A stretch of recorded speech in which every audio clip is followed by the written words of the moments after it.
21st Century Entrepreneurship with Martin Piskarik. What is a marketing funnel and how does it work? Yeah, so a marketing funnel, it's kind of interchangeable with a sales funnel. And really every business, if you're in business, you already have a sales funnel. That's the one important thing to understand. It might not be the right sales funnel and it might not be an effective sales funnel. So we want to optimize around that. But a sales funnel is essentially just a series of steps that helps people be guided to the decision that they want to make anyway.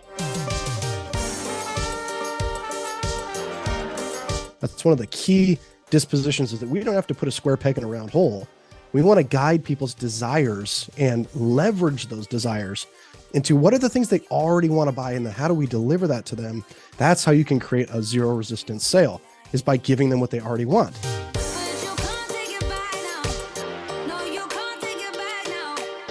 So a sales funnel tends to take people have probably seen this image before. It starts at the very top and there's a large amount of traffic or people who see the very first offer.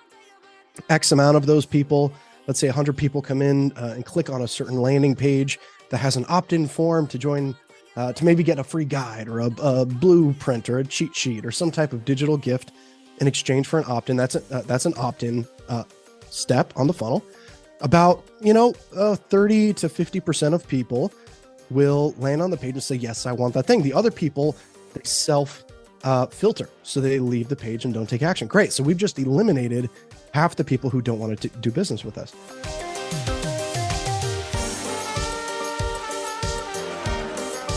From there, we'll probably send them to a sales page that can help them use the free tool they just got, or can help to complement it, or it could be services, it could be a course, could be physical products. For example, I'm helping a brand right now. They sell targets, like metal targets and paper targets for I think both for guns and for archery. And so essentially they've got one bundle that they put at the very front for a really irresistible price. It's the first starting point of the funnel. And then from there, it pushes them over to additional products and services like extra targets or extra paper targets, or here's this scope that would really help you out, right? And so we're adding these individual items that complement a person's desire and help them to get everything that they need. So as people opt in, they might come to a sales page. Maybe only 1 to 10% of people will buy, but the rest of the 90% of the people who did opt in, you get to follow up with, right? So you've got the ability to generate leads, to eliminate tire kickers, which will be about half of them, and that's good news. We want to filter people out, not necessarily get the most amount of people through the funnel, right? We want to have them self-filter, and every step is a new filter. So that's another golden nugget. If you want fewer buyers or more higher intent buyers, add steps.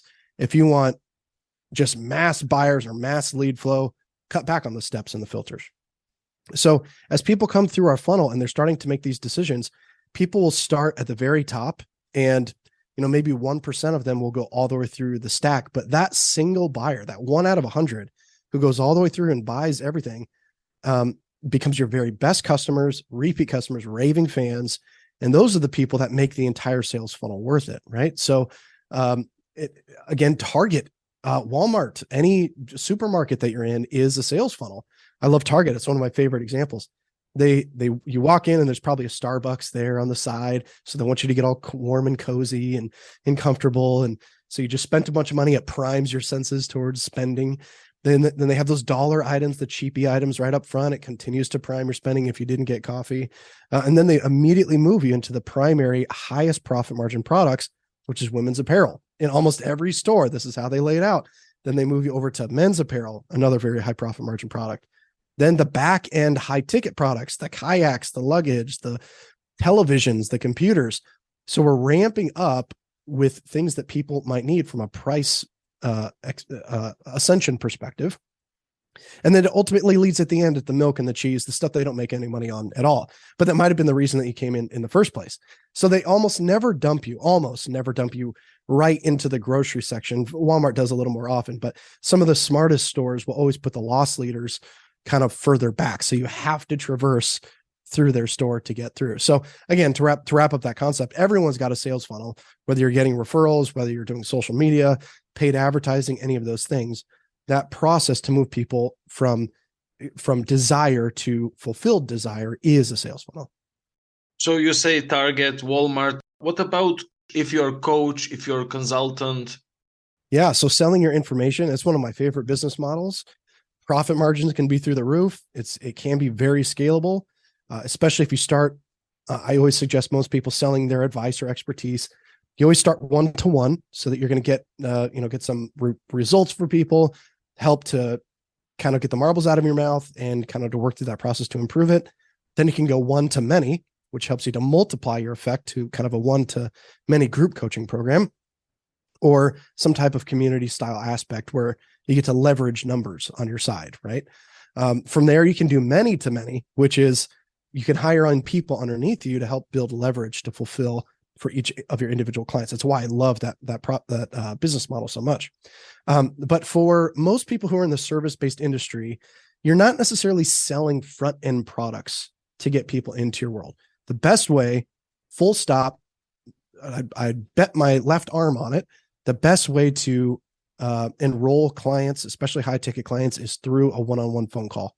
All the rage right now is all about like DMs, and you just message people and try to sell them over DMs. And I think that while that may work in certain cases, especially if you're a big brand, you're really well known, there's very little resistance. That's because you've already established a relationship, right? But if you're cold to someone, the best way is to get on a one-on-one conversation, ask questions 80% of the time to understand their current situation, where they at, where they want to go, and to push them or guide them really into solving that problem for them or with them. And so as far as the sales funnel is concerned, all we want to do is essentially reverse architect. So what's the last step that we want? Well, we want someone to pay us for our services. We want them to enroll. The step behind that is we need them to book a sales call. Okay, great. So we know we're in a call booking funnel. What do we do to get people to book a call? Well, very often it makes sense to have a short explainer video or a video sales letter that's going to say who you are, what you do, and how you help people, and then a call to action to book the call. Before that, you may or may not have an opt-in page, but there you go. You just built your entire funnel.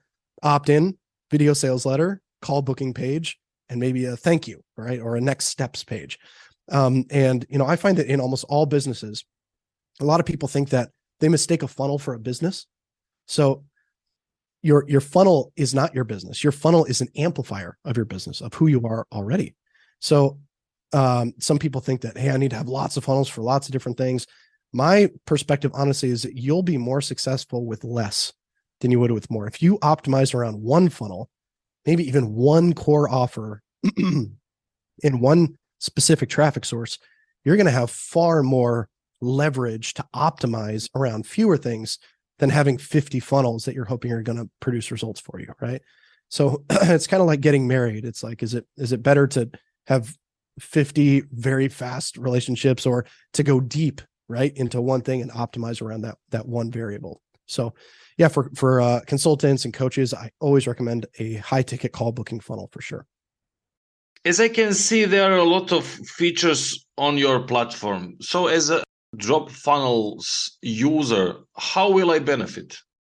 Yeah. So, we're probably one of the smaller softwares in the space. We launched about 2.5 years ago. But the biggest differentiator is drop funnels is actually built on the WordPress infrastructure. So it's not old school traditional WordPress where you have to get servers and hosting and plugins and themes. All of that is built in and ready to go. In 30 seconds, your stuff is up and moving. You never update it. You never code. You never need to worry about any of the technical aspects. So for non-technical entrepreneurs, it's a dream. But because it's on WordPress, and WordPress powers 34% of the internet, of the entire internet, right? And it's one of the primary ranking factors in Google. You can now build your websites, your sales funnels, your digital courses, membership sites, your sales pipelines, all of those things, blogs as well. And because you're built on a WordPress infrastructure, you're already leaps ahead of any other competitor that's not built on a WordPress infrastructure. So you can rank higher.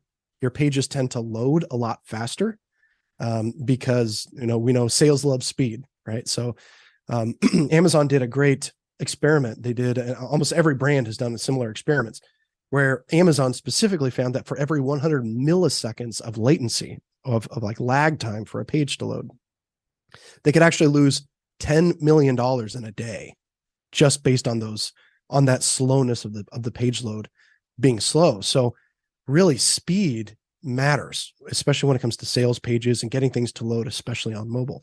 So DropFunnels tends to load a lot faster than many of the other slower platforms. You can rank higher. And frankly, for me, the reason I built it was because I was duct taping all these tools together. I was on, Kajabi, ClickFunnels, old school WordPress, Wix, all these things. I was like, man, this is hanging on by a thread, and I'm spending $1,500 a month on software subscriptions. Like, how can I just make this easier and better and faster and more sustainable? So I built DropFunnels to eliminate all of those tools and to say, all right, you can build virtually any business, especially info marketing businesses, service-based businesses, digital courses, in one spot, and eliminate all those other hard costs and see additional benefit on both conversions from site speed, but also organic ranking in Google. There's a lot of hidden unknowns about the SEO algorithm in order to get ranked, right? So there's a lot that we don't know, but what we do know is that infrastructure matters, speed matters, content matters, and backlinks matter.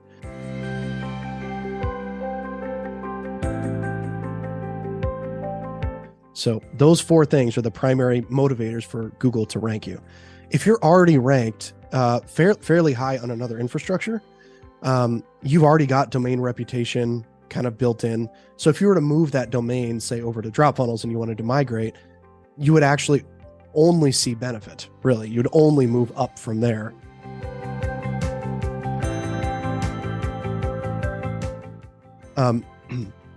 Primarily because you already have the backlinks, and so the domain is staying the same, just the location where it's hosted is a little bit different. But for people who are just starting out, I always say pick the strongest infrastructure that you can, because it's just going to catapult you. It accelerates you at such a fast rate that you might spend 3 years trying to get ranked with your sales funnel and try to get organic traffic on another infrastructure. But if you're in something as powerful as WordPress, it can happen in weeks. A great example, I have a friend who is a really well-known, very integrous entrepreneur. And if I were to name her, most people would know who she is. She had some great offers out there, but she had one mad client. She had, all of us are going to have bad clients at one point in time or another. But this one person decided to really ream into her. And so they launched, she happened to be on ClickFunnels at the time. And this person who wanted to complain launched a WordPress site and outranked her in under a week. So a negative review was outranking something that had been established for that long.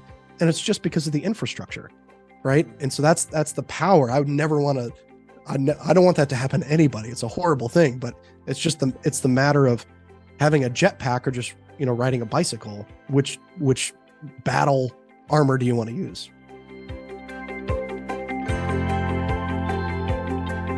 I suppose the platform is the reason why you have so many features, like courses, for example, as well, blogs, video hosting, link tracking. So it's a lot more than just a funnel.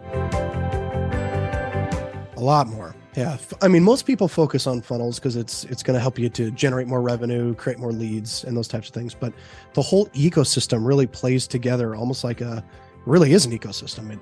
Your website should link into your funnels. So it's kind of like a hub. They come in and they can get over to your sales pages. Your blog should help amplify your organic content if you decide to blog. And all of the leads that come through your sales funnels can be pushed into sales pipelines. You can automatically SMS or email back and forth with them. There's kind of some auto response type of features inside. So actually a lot of what we've done is very custom coded. But just because the code base, the infrastructure itself is so clean, it's a great kicking off point. But yeah, I designed the funnels, the digital courses, pipelines, all of that from scratch because I realized no infrastructure exists to bring these two worlds together of direct response marketing and kind of the more traditional but very powerful infrastructure. So bringing those together is the magic. For a lot of entrepreneurs, it will be huge benefit for being able to create online course as well. Yes. Not just coaches, but entrepreneurs per se. It's a trend. It's one of trends. Yeah. So anytime you want to create a membership site or a digital course, you've got two options, right? There some of the other platforms for me at least was very rigid and templated, and I can never make it look like I wanted it to. Whereas in Drop Funnels, I built it in a way that, of course, there's a learning curve. Like you'll probably want to know what design and how to create that, right? And then there's templates and all those types of things. But when you embrace that, you have pixel perfect design on exactly what your menu looks like, exactly what the flow looks like, tracking your users through a process. We have gamification built in. So if someone finishes one of your courses or lessons, you can send them off an email, give them a badge or a certificate or something. So it was really my my response to feeling so locked in to systems that maybe I could get it up and running, pretty quickly, but didn't give me the flexibility to create the experience I wanted for my customers. So I couldn't architect that customer journey. But now it's virtually anything that you want to create, you can create. If you can imagine it, you can build it. What trends have emerged in the meantime in the world of marketing funnels? Yeah. So over the sales funnels have been around for 100 years, right? So like that concept will always stay consistent. It'll always be around because it's not a tactic or like a strategy. It's a process. It'll always be in place. But how we go to market and how we guide people through that process is changing. What we're finding is that, especially with the advent of Reels and TikTok and short form content, that attention spans are starting to dwindle, meaning that anymore, you probably can't have a 50-step sales funnel that someone has to go through to get to you. They're going to lose their attention in the first couple steps. So what I'm finding is the people winning and doing really well, it's the rule called speed to lead, meaning that when people come in and they opt in, you need to be in touch with them either manually or automatic, or get them on the phone or text them or just get in contact within 10 minutes. That's it cannot be more than 10 minutes, period, because our attention spans are dwindling so much. So anytime you want to follow up with anyone, anytime you generate a lead, period, if you wait a day, you just lost that lead. Straight up. I'll be that brash about it. You can say that if you're spending on ads to push traffic to your funnels and you wait a day to follow up with people, even a day, you're saying, okay, I don't care about that customer or that lead or that advertising spend. I'm saying it's dead to me. That you can effectively say that. It has to be within just a matter of moments, because they're in that vibe of it's almost like when you're going on a water slide, you get the excitement of being up top there and you're looking down and there's everything going. And once they decide to go down the slide, you're like the energy changes. So energies change between different steps of your marketing process. So speed to lead means a couple things. One, follow up very quickly, 10 minutes, get them on the phone, text them, email them, whatever it takes. Facebook message, doesn't matter, 10 minutes. Two is, if you are doing call bookings, you're trying to get people on a call to enroll them in your services, you need to have no more than 3 days available on your calendar. Don't let them book 7 days, 14 days, a month out, because they're going to lose interest. They're going to lose attention. Or even the intent could change. They could be shopping around a couple different offers and you're one of those being considered. Whoever gets to them first has the very highest likelihood of acquiring that customer. So no more than 3 days. If you can, even if someone books out, say today's Monday and they booked out on Friday, can say, hey, I've actually got an opening tomorrow at 2 or 4. Which of those works for you? Rebook them sooner to get them in their world. Another great little tactic is, whenever someone interacts with you in some way and there's something coming, an event coming in the future, whether it's a call booking, whether it's a live challenge you're doing, whether they're joining a Facebook group, give them something to do. Give them almost like an assignment or something for them to be working on between now and then, and it keeps them top of mind. One of my favorite examples is, hey, I saw that we have our call coming up tomorrow at 2:00. I've got a couple gifts that you can pick from, whichever one's going to work best for you. I've got this digital course on this, or I've got this swag pack with a t-shirt or whatever. Which one of those would you like? Right. And so like that gets people excited, like, oh, there's something to look forward to in this call. And, you have to gauge whether or not that's going to work for you and your brand voice and your general market disposition. But in the human psychology stays the same, that if people are looking forward to taking a specific action, they will take that specific action. So if you want to do that, you want them to take that step, incentivize them to do what you want them to.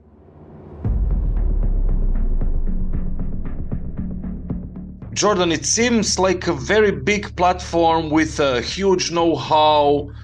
What strategies have been most effective from your perspective as a founder, as an entrepreneur, in growing your business?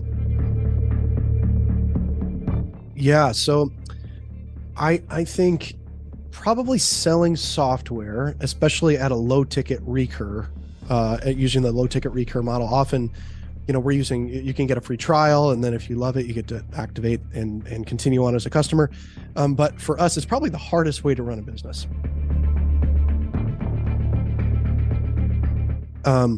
Running anything low ticket, whether you're selling front end products or low ticket courses, anything under generally $500 is what I consider a low ticket offer. It's just so difficult to scale an organization because you need so many people to build up enough revenue to ultimately create profit margins and growth, right? And to reinvest back into the business.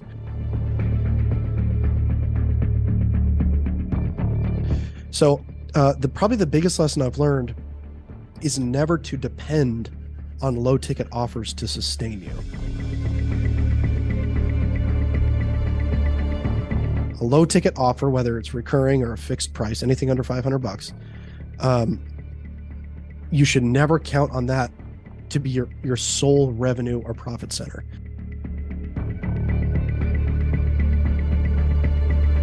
You always need something on the back end, right? So for us, we do some trainings, we have some coaching options, we build funnels for people if they don't have time to do it.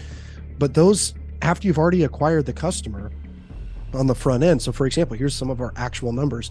When I advertise, and we're in a very red ocean market, there's a lot of competition in our particular space. And I know that their numbers are actually a lot higher, but we can acquire a trial user for between $100 and $200. And we tend to get about 50% of people who will activate from the free trial. So it costs us $400 to get someone to become a customer, and our base plan starts at $97. It doesn't make sense unless they stay long-term and they're very happy. So that's where I always recommend for anyone who's doing low ticket or recurring subscriptions, unless you're going to go get funded by a VC firm or venture capital or whatever, you're going to get an influx of cash where you can just burn all day for customer acquisition and be willing to spend $1,000, $2,000 for a customer. Unless you're going to do that, you need to add back-end profit centers, services, higher ticket ongoing contracts, and things that can help, because it's extremely high profit margin on the back end, and the front end is only intended to get people into your world. So two different examples of this. If you're going to go funded, you're going to be like Spotify, right? Or Facebook, right? Where they have so much money from billionaires who are saying, hey, if there's an eventual exit, we're really going to win with this or get distributions.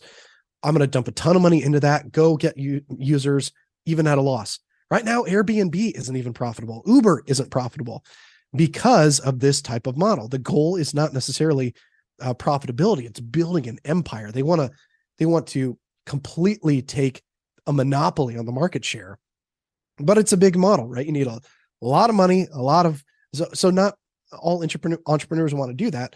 The path for those who like to bootstrap, and I bootstrapped Drop Funnels. I actually started for under $20,000, and we've created a multi-7-figure brand in just about 2.5 years.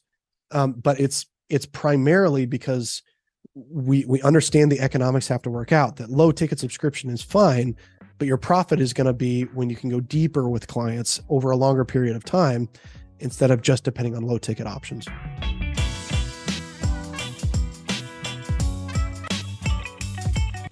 What about you? Any specific mindset, any specific daily routine? It seems like you have a lot of things going on a daily basis. Yeah, actually, I've got 3 kids, 1 on the way, and so it's a very busy life. I have a very different disposition and mindset than most entrepreneurs, and it's not really a popular one. Kind of the traditional entrepreneur mindset is like this hustle culture type of vibe, like go get it, like super alpha male. Let's pump in the gym at 3 a.m. and then go like just pound sales calls for 16 hours. And that kind of vibe has just never aligned with my lifestyle. It's not something I want to do, is especially being so aggressive and alpha. For me, it's just not a lifestyle fit. So for me, I'd much rather be able to push my kids on the swing anytime that they want than to make an extra $1,000 today or whatever it is.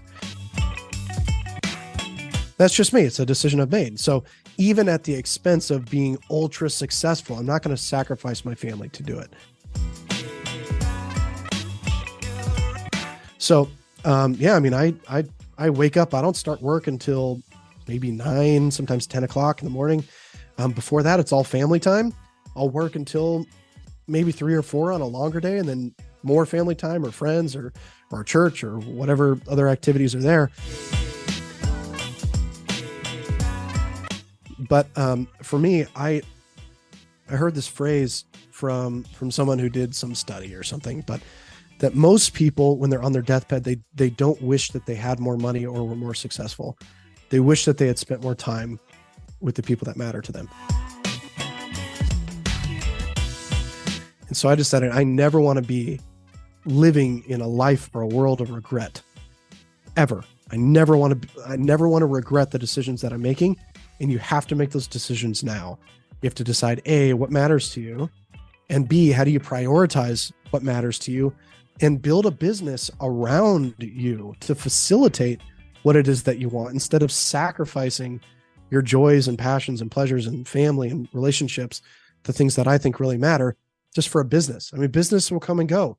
Making money can be actually pretty simple when you break it down to its individual components. But, I think a lot of people, and more power to them, if you want to get out there, crush, go make $1 billion, $10 million, $15 billion brand, great, go for it, and run it. For me, I've just never felt like that's something I need to do. And on my deathbed, I'll know that my family's taken care of and that they had me at the best years of my life.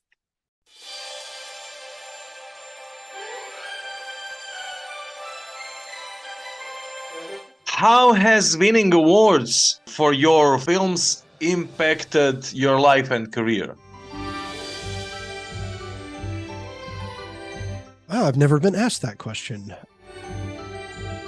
So I owned a video production company before Drop Funnels, and I was making commercials for some Fortune 100 brands like GE, 3M, Sony, Verizon.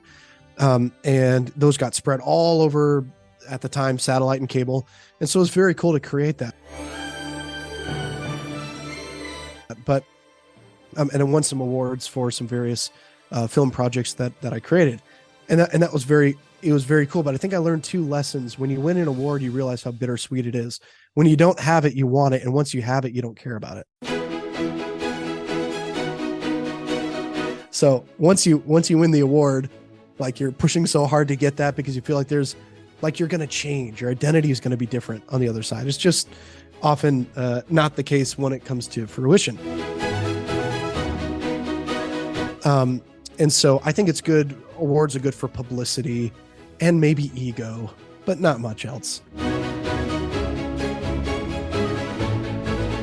You don't become instantly successful because you win an award. It's just a very tiny step an inch high stepping stone towards kind of confirming a win for you, right? That other people are confirming that you've done well. And, when people win like the Inc.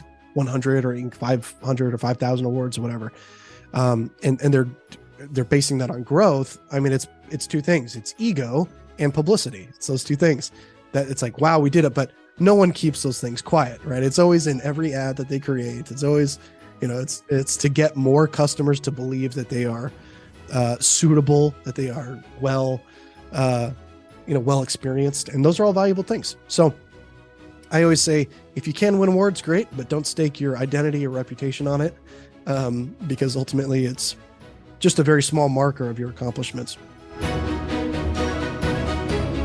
Where are you in 5 years? So Jordan in 5 years and Drop Funnels in 5 years. Boy, that is tough. I often only take things week to week. I don't often think 5 or 10 years out.